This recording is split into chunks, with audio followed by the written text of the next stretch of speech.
All right, guys. So welcome back to the channel. My name is John. Using this short video, I just want to do like a little quick experiment. Or if you're like myself, want to know after a whole year of owning the Tesla, what is the range is like?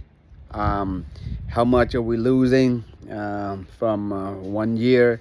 And mainly where do I charge and what do I charge, all the stuff. So just give you guys a little background. I've had the cars about 7 more days. It'll be exactly 1 year, and right now I think it has about 9,450 miles, so almost close to 10,000.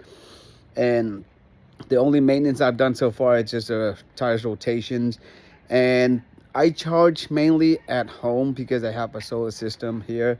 But at the same time, I also have like the 10,000 free supercharging. So I charge like 36% out there, or whenever I get a chance, I go to the supercharger. But in this video, I want to find out. So basically, I want to find out. So after 1 year, what is the actual range that I have now and how much it has been lost.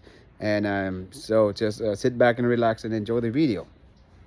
Oh, I'm gonna go to the supercharger with about 51% state of charge, and I've been preconditioned the battery since then. And car is about 9,500 miles, and it's about almost a year right now, December 22nd, so about 7 days to a year. Feet, and I want to know if I were to charge it to fully from 50% turn right to 100%, how long does it take, and what is the range of 100% after 1 whole year?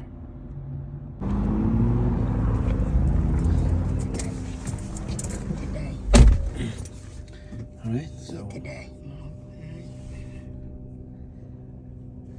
so even if I want to set it to 100%, this supercharger wouldn't allow me, because earlier I originally had it at 87, and now it pushes down to 80%. So from 50% to 54, from 51% to 100 to 80% is 20 minutes. And as you can see, even if I precondition the battery, it's only 111 kilowatts. So let's see if now if I were to push it to 100, see if it allows me. So now I set it to 100,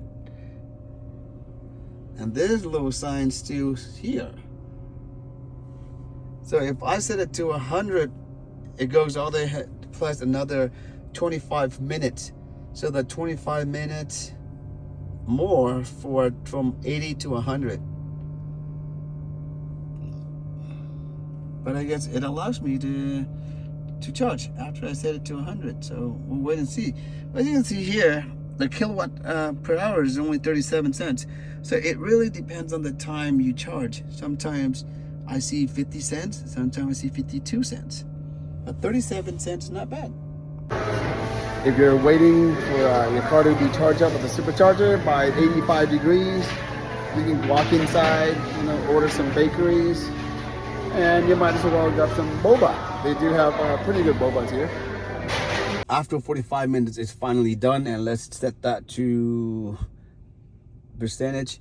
It's supposed to be 333 as advertised, but right now, as you can see, it's 319. So we're losing what, like 14 miles in 10,000 miles all in 1 year.